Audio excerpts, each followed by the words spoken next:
and finally to have good long scenes to play with the other members of the cast, and it was a gift. Javier Bardem, actor español de presencia poderosa y voz honda, nacido en Gran Canaria, criado entre focos y horas de ensayo, descendiente de una familia de cine que le enseñó a respetar el silencio, tanto como la escena, se hizo conocido por la intensidad con la que mira, por la paciencia con la que construye personajes, por una timidez firme que lo acompaña fuera del plató y que lo llevó a decidir que lo más valioso se protege lejos de la luz. Esa decisión explica por qué la historia de su matrimonio empieza como empiezan los secretos, con pasos cortos y un rumor de mar. Un día de calor en una isla donde el viento peina las palmeras y nadie toma notas. Allí eligió, no el ruido, sino la sencillez. Una habitación blanca, una mesa de madera, unas flores sin nombre, un anillo que parecía más una promesa que un objeto, y un gesto que quedó grabado para siempre en los que lo vieron, un gesto pequeño que él repite cuando algo importa. Una caricia rápida en el borde del bolsillo, como si comprobara que el hilo rojo que lleva doblado aún está en su sitio. Ese hilo cuenta más que cualquier titular, porque viene de antes de la boda, de cuando dos actores se reconocen en el mismo cansancio y en la misma risa, de rodajes largos y noches ajenas, y entienden que lo privado no debe convertirse en moneda. Por eso, cuando el mundo pedía una foto, él eligió una puerta cerrada, una canción bajita, una firma sin focos. Y desde entonces, su vida en pareja se sostiene en un pacto de discreción que parece de otra época, cafés a primera hora mientras la ciudad no despierta todavía, teléfonos boca abajo, una casa donde la pared principal no tiene cuadros porque prefieren que la memoria se pinte sola con el paso del tiempo y de las voces de sus hijos. Él sigue siendo el mismo cuerpo grande que camina deprisa por Madrid, gorra, baja barba de paso breve.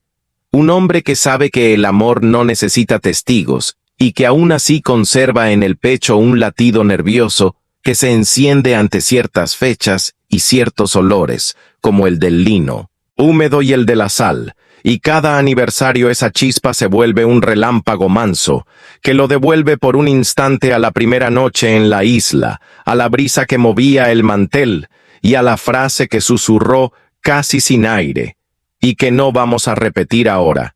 Porque basta con decir que hubo una palabra más antigua que la fama que todavía lo guía y que la encontrará de nuevo en un lugar inesperado dentro de esta historia, cuando aparezca en el bolsillo la marca tibia de aquel hilo rojo y recuerde lo que decidió guardar para siempre, sin gritarlo nunca. En que decidieron en esta narración creativa inspirada en su vida pública, cambiar de casa con el pijama puesto y las luces apagadas, porque un rumor ajeno había encontrado la grieta por donde colarse, fue el golpe que consolidó su manera de estar casados. Y desde ese instante, Javier Bardem, hombre de cine nacido en Gran Canaria, cuerpo de oleaje, contenido, voz de hierro templado por el trabajo, rostro que todos reconocen y casi nadie conoce, entendió que el matrimonio no sería nunca una sala con espectadores, sino un corredor sin cámaras donde cada gesto construye o derriba algo sin hacer ruido. A partir de esa sacudida,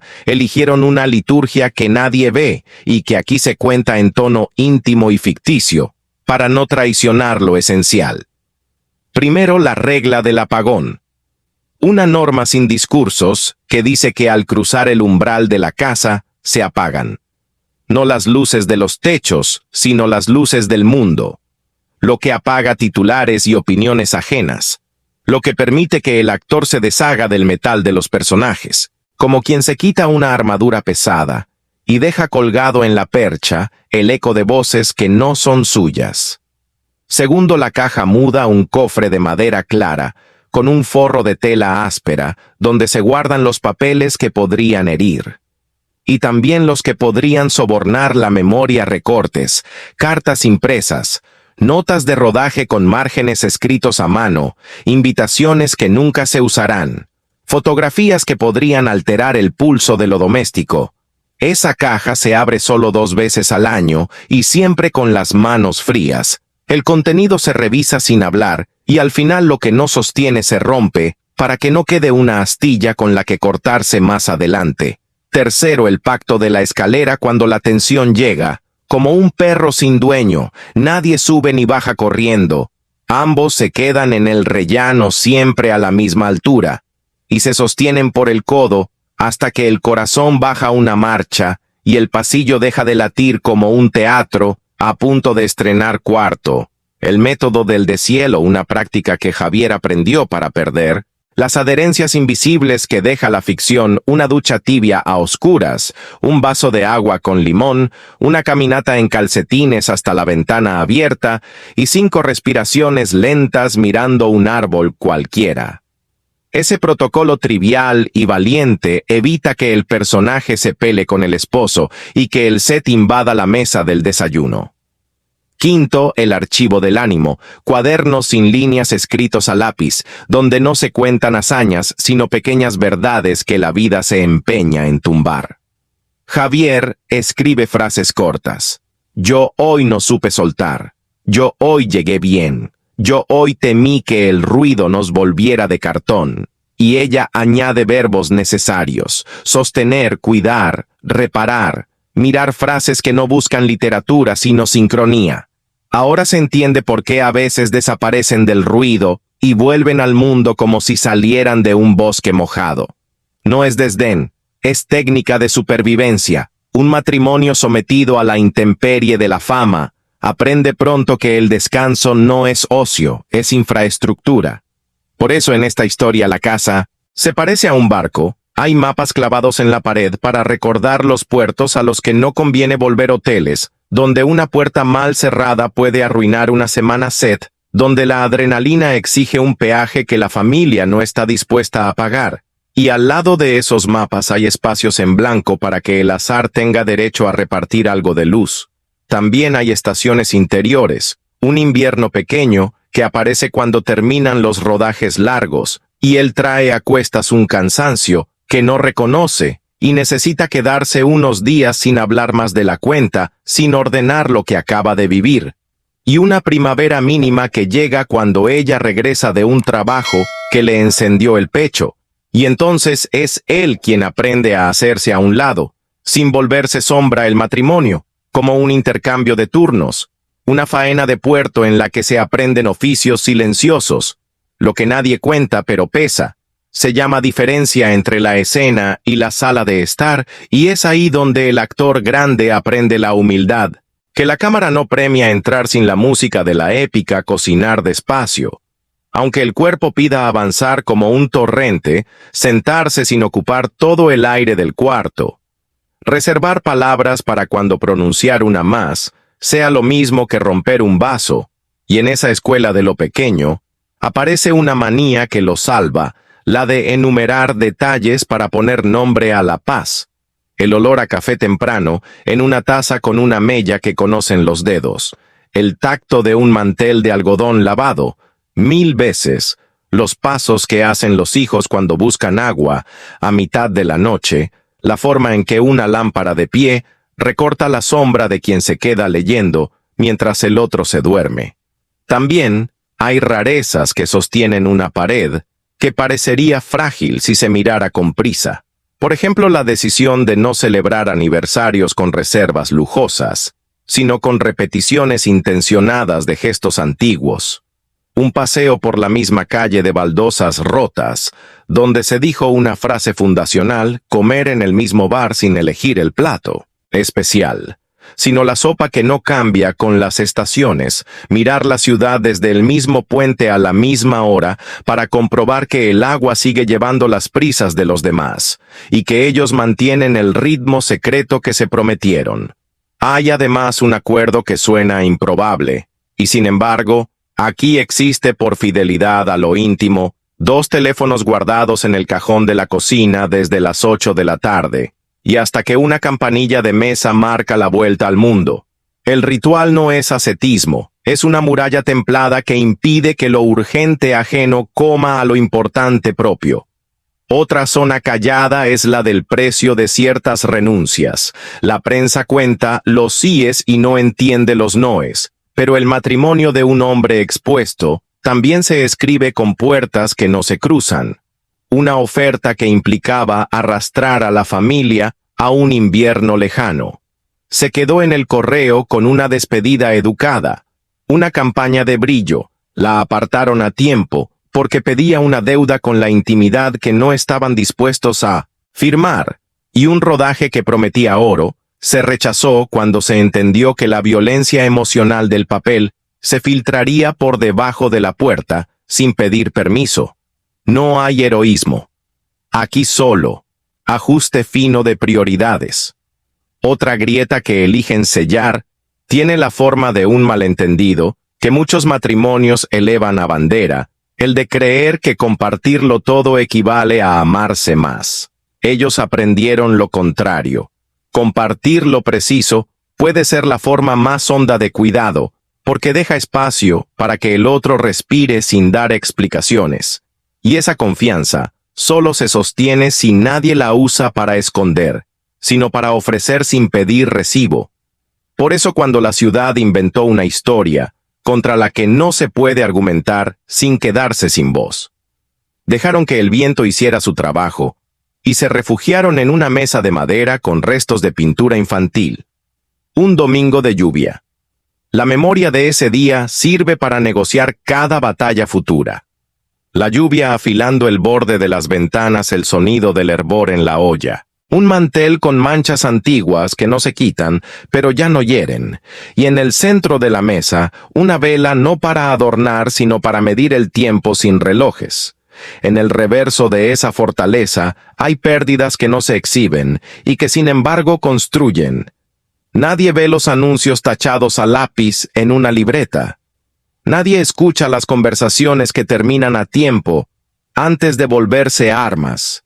Nadie siente el temblor en las piernas que trae la sospecha de no, quien espera en la casa cuando el trabajo pincha donde duele y toca una memoria que mejor estaría dormida, y sin embargo es allí donde el matrimonio de Javier se vuelve más nítido, una mano que se acerca, no para consolar sino para anclar una voz que no dice ánimo, sino aquí estoy. Una presencia que no pone frases de camiseta, sino pan en la mesa, tenis en el felpudo, agua en la jarra, y con esa economía, la vida vuelve a su temperatura. Lo extraño es que esa misma discreción alimenta la controversia. La gente confunde silencio con distancia, discreción con soberbia, y como no hay relatos ruidosos alrededor de ellos, inventan los suyos. Traducen cada ausencia como un problema, cada negativa, como un escándalo dentro de esta historia. Los rumores son solo eso, aire con forma de palabra, que pasa de boca en boca y se evapora en la primera esquina, donde no encuentra curiosidad. Ahora conviene mirar hacia el interior, donde ocurren las maniobras verdaderas, y que muy pocos sospechan, por ejemplo, la práctica de desmemorización, que en esta versión íntima se vuelve técnica adulta. Antes de dormir, cada uno elige una escena del día que no debe entrar en el sueño y la describe en voz baja como quien saca una astilla de un dedo, una llamada que llegó con filo, una expresión que lastimó un mal gesto propio que pide reparación al nombrarlo sin dramatismo. El filo pierde filo y el sueño deja de ser una trampa para convertirse en taller de reparación. Otro gesto peculiar es el del índice derecho, dándole 2 toques a la mesa antes de pronunciar una frase decisiva. Una manera de decir, a lo que voy a decir, le doy peso sin elevar la voz, y hay más costumbres de esa especie, la de no cerrar discusiones cuando hay hambre, la de no abrir conversaciones cuando hay prisas, la de ponerse al sol 10 minutos en invierno, para recordar que los cuerpos necesitan lo mismo que un árbol, y que un oficio que empuja hacia adentro también debe empujar hacia afuera, para no marchitar. Lo que sostiene la historia gana vértebra cuando aparece el cuidado de lo que no se ve, la salud que no sale en las fotos, las horas de sueño que no se consiguen de oferta, las dudas que se hablan con tacto de cirujano, y sin embargo también hay celebración, aunque parezca lo contrario, ocurre en planos menores. Una temporada en que la risa se vuelve música de fondo, porque un rodaje ha ido por donde debía, porque un proyecto pequeño en casa dio frutos, porque la mesa recibió amigos de toda la vida que supieron llegar sin curiosidad ni teléfonos. La alegría así medida se vuelve resistente como una tela, vieja y fuerte que no se rompe con el primer tirón y regresa siempre con la misma textura cuando hace falta. Hay además huecos temporales que podrían parecer errores de guión y que en realidad son espacios de seguridad, semanas en las que no pasa nada que valga un titular, y por eso mismo pasa lo esencial, que la pareja se reordena sin espectáculo, que los hijos crecen, sin darse cuenta que la casa aprende una nueva quietud. Esas semanas son los cimientos invisibles de todo lo demás y el actor lo sabe, como sabe que un plano sostén es el que permite que el plano brillante no caiga por su propio peso. Al final lo que queda es una geografía de signos mínimos, una ética de la medida, un idioma compartido que no se imprime ni se vende, un hilo de voz que vuelve a la isla primera donde dijeron, sin decir, prometo cuidar lo que nadie ve. Y cuando llega otra madrugada brava, como la de aquel inicio, cuando la ciudad vuelve a parecer un mar que pide tragarse cualquier cosa, ellos ya conocen el camino de vuelta. Apagan el mundo, cierran la caja, repasan la escalera, respiran el deshielo, abren el cuaderno y añaden una línea sin adjetivos. Hoy nos sostuvimos y sin hacer ruido, todo lo que podría quebrarse vuelve a asentarse en su sitio como una mesa bien calzada, en la que mañana se podrá comer, hablar, decidir y volver a elegir, sin testigos, cómo seguir siendo dos dentro de un mundo que empuja a ser espectáculo. En esta continuidad íntima imaginada, el matrimonio se afianzó la madrugada en que el portazo del vecino vibró como un disparo dentro de la pared.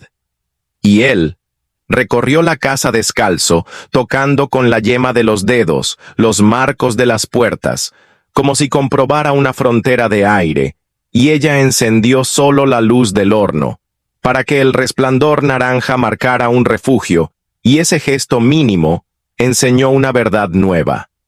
El hogar también se construye con luces bajas y recorridos secretos. Más tarde instituyeron señales silenciosas que nadie ve, una taza dejada boca abajo en la encimera. Significa, necesito quedarme callado. Una cucharilla junto al vaso. Señala. Te escucho. Aunque no hable, una servilleta doblada en triángulo sobre la mesa. Avisa aquí. Hay algo que debemos tratar sin prisa. Y esas banderas de tela doméstica evitaron que la tormenta entrara cuando el día venía lleno de grietas. Él trajo de un mercado anónimo un reloj sin números, solo con marcas invisibles, y lo colgaron en la cocina para que los minutos se midieran por el vapor del caldo, por el ritmo del pan en el horno, por la risa breve que estalla sin querer.